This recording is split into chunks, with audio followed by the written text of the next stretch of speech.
नमस्कार विद्यार्थी मित्रांनो, आर.व्ही.डी. अकॅडमी या यूट्यूब चॅनलवर सर्वांचे स्वागत आहे।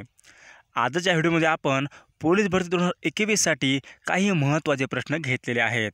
या व्हिडिओमधील सर्व प्रश्न हे खूप महत्त्वाचे आहेत, त्यामुळे व्हिडिओ सर्वांनी शेवटपर्यंत पाहायचा आहे। यामध्ये आपण खूपच महत्त्वाचे प्रश्न कव्हर केलेले आहेत। व्हिडिओ आवडल्यास एक लाईक जरूर करायचा आणि चॅनलला सबस्क्राईब करायचं आहे, कारण तुम्हाला अशी महत्त्वाची व्हिडिओ बघावयास मिळतील। चला व्हिडिओला सुरुवात करूया। तर या ठिकाणी पहिला प्रश्न जो असा आहे, प्लेइंग इट माय वे हे प्रसिद्ध आत्मचरित्र टिंबटिंब यांचे आहे। प्लेइंग इट माय वे हे प्रसिद्ध आत्मचरित्र टिंबटिंब यांचे आहे। तर या ठिकाणी ऑप्शन क्रमांक 3 सचिन तेंडुलकर यांचे ते आत्मचरित्र आहे। पुढचा प्रश्न पाहूत, नारंग चषक टिंबटिंब खेळाशी संबंधित आहे। नारंग चषक हा टिंबटिंब या खेळाशी संबंधित आहे। नारंग चषक, तर नारंग चषक हा बॅडमिंटन या खेळाशी संबंधित आहे। पुढचा प्रश्न पाहूत, सन 2017चे 15वे प्रवासी भारतीय संमेलन टिंबटिंब येथे झाले होते। सन 2017चे 15वे प्रवासी भारतीय संमेलन टिंबटिंब येथे झाले होते, तर ते बेंगळूर या ठिकाणी झाले होते। पुढचा प्रश्न पाहूत, आभाळागत माया तुझी आम्हावरी राहू दे या ओळीमध्ये कोणता अलंकार आहे ते ओळखा। आभाळागत माया तुझी आम्हावरती राहू दे या ओळीमध्ये कोणता अलंकार आहे ते ओळखा। तर या ठिकाणी उपमा अलंकार होईल। ऑप्शन क्रमांक 3 हे उत्तर बरोबर आहे। पुढचा प्रश्न पाहूत, कोणत्या कवीने गझल हा प्रकार मराठीमध्ये रूढ केलेला आहे। कोणत्या कवीने गझल हा प्रकार मराठीमध्ये रूढ केलेला आहे। तर या ठिकाणी ऑप्शन क्रमांक 3 सुरेश भट यांनी तो गझल हा प्रकार मराठीमध्ये रूढ केलेला आहे। दुसरा प्रश्न पाहूत, दोनदा जन्मलेला या विग्रह कोणत्या सामासिक शब्दाचा आहे। दोनदा जन्मलेला हा विग्रह कोणत्या सामासिक शब्दाचा आहे। दोनदा जन्मलेला, तर या ठिकाणी ऑप्शन क्रमांक 4 या ठिकाणी द्विज होईल। ऑप्शन क्रमांक 4 हे उत्तर बरोबर होईल।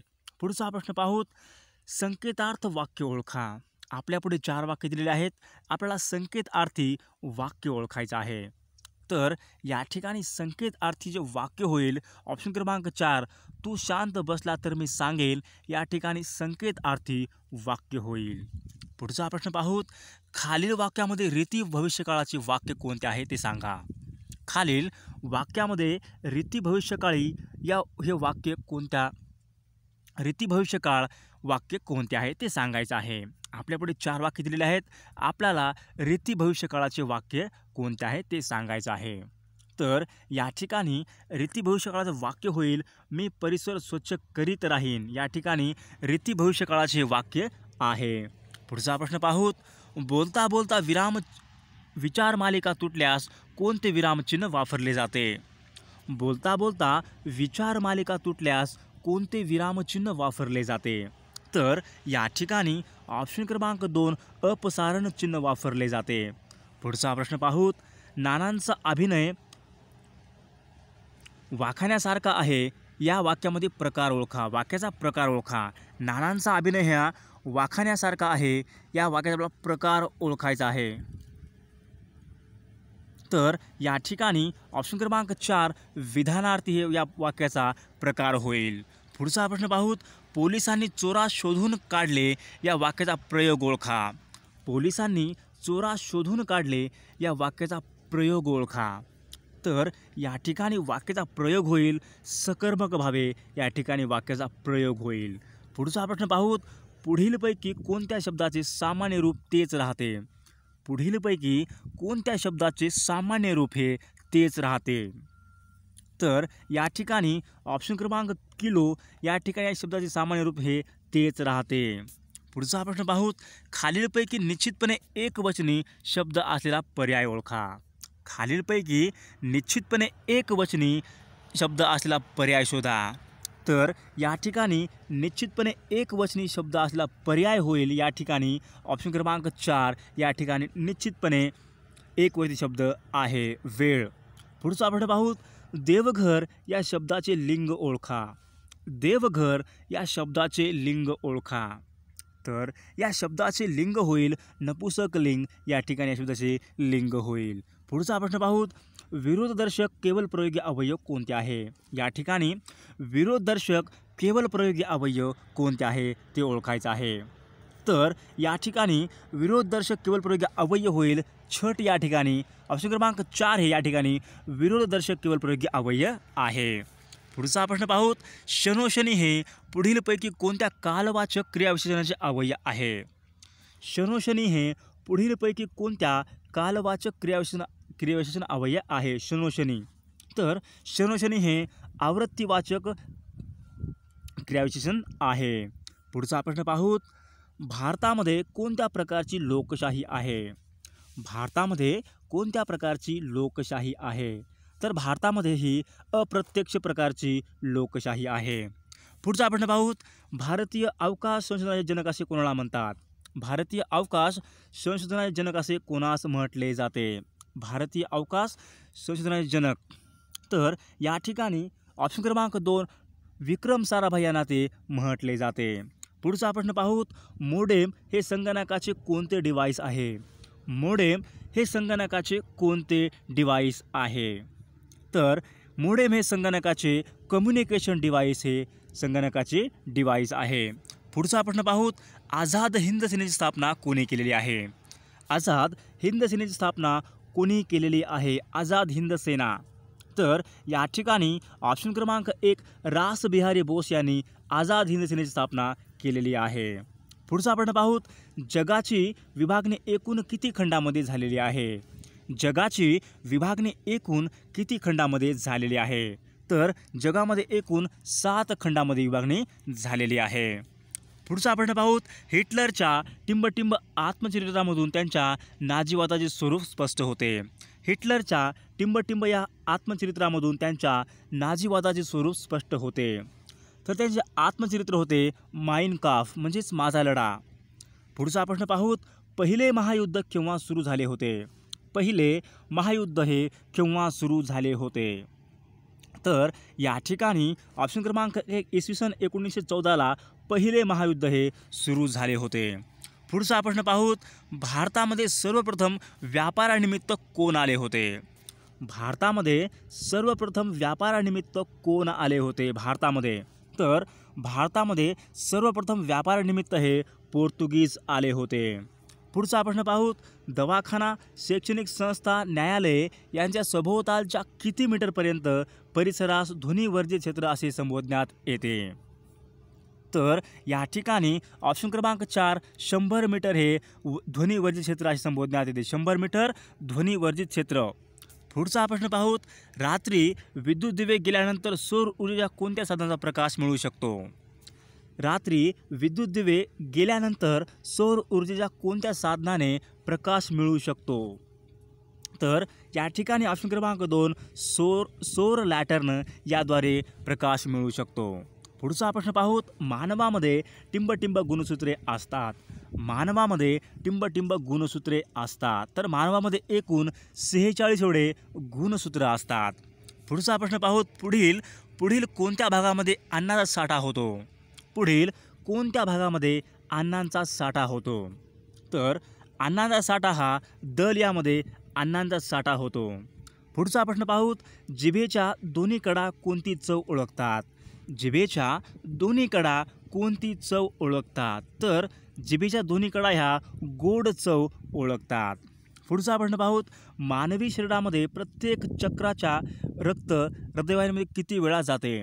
मानवी शरीरामध्ये प्रत्येक चक्राच्या वेळी रक्त हृदयामधून किती वेळा जाते? तर रक्त हे 2 वेळा जाते हृदयामधून. पुढचा प्रश्न पाहूत, गटात न बसणारा शब्द किंवा पद ओळखा. आपल्या पुढे 4 शब्द दिलेले आहेत. आपल्याला गटात न बसणारा शब्द ओळखायचा आहे. तर या ठिकाणी गटात न बसणारा शब्द होईल रवी. या ठिकाणी गटात न बसणारा शब्द होईल. पुढचा प्रश्न पाहूत, दाढी करताना कोणता आरसा वापरतात? दाढी करताना कोणता आरसा वापरतात? तर या ठिकाणी ऑप्शन क्रमांक 3 अंतर्वक्र हा आरसा दाढी करताना वापरतात. पुढचा प्रश्न पाहूत, आम्ल पदार्थाची चव कशी असते? आम्ल पदार्थाची चव कशी असते? तर आम्ल पदार्थाची चव ही आंबट या प्रकारची असते. पुढचा प्रश्न पाहूत. टिंब लोक वृक्षारोपण करतात ते पर्यावरणाचे महत्त्व जाणतात. या वाक्यामध्ये येणारे संबंधी सर्वनाम ओळखा. टिंब लोक हे वृक्षारोपण करतात ते पर्यावरणाचे महत्त्व जाणतात. या वाक्यामध्ये येणारे संबंधी सर्वनाम ओळखा. तर या ठिकाणी संबंधी सर्वनाम जे येईल, जे या ठिकाणी संबंधी सर्वनाम येईल. पुढचा प्रश्न पाहूत. कोण ही गर्दी या वाक्यामधील अधोरेखित सर्वनामाचा प्रकार ओळखा. कोण ही गर्दी या वाक्यामधील अधोरेखित सर्वनामाचा प्रकार ओळखा. तर या प्रश्नाचे उत्तर आपल्याला नक्कीच कमेंट करून सांगायचं आहे. कोण ही गर्दी या वाक्यामधील अधोरेखित सर्वनामाचा प्रकार कोणता आहे ते नक्कीच कमेंट करून सांगायचं आहे. पुढचा प्रश्न पाहूत. दंड नसलेले अक्षर पुढीलपैकी कोणते आहे. दंड नसलेले पुढीलपैकी अक्षर कोणते आहे. तर या ठिकाणी ऑप्शन क्रमांक 4 या ठिकाणी दंड नसलेले अक्षर होईल. पुढचा प्रश्न पाहूत. मराठी भाषेमध्ये एकूण किती व्यंजने आहेत. मराठी भाषेमध्ये एकूण किती व्यंजने आहेत. तर मराठी भाषेमध्ये एकूण 34 व्यंजने आहेत. पुढचा प्रश्न पाहूत. थोरा घरचे टिंब त्याला सर्व देती मान ही म्हण पूर्ण करा. थोरा घरचे टिंब त्याला सर्व देती मान ही म्हण पूर्ण करा. तर या ठिकाणी श्वान येईल. थोरा घरचे श्वान त्याला सर्व देती मान. या ठिकाणी ऑप्शन क्रमांक 2 हे उत्तर बरोबर होईल. पुढचा प्रश्न पाहूत. प्रश्न क्रमांक 72.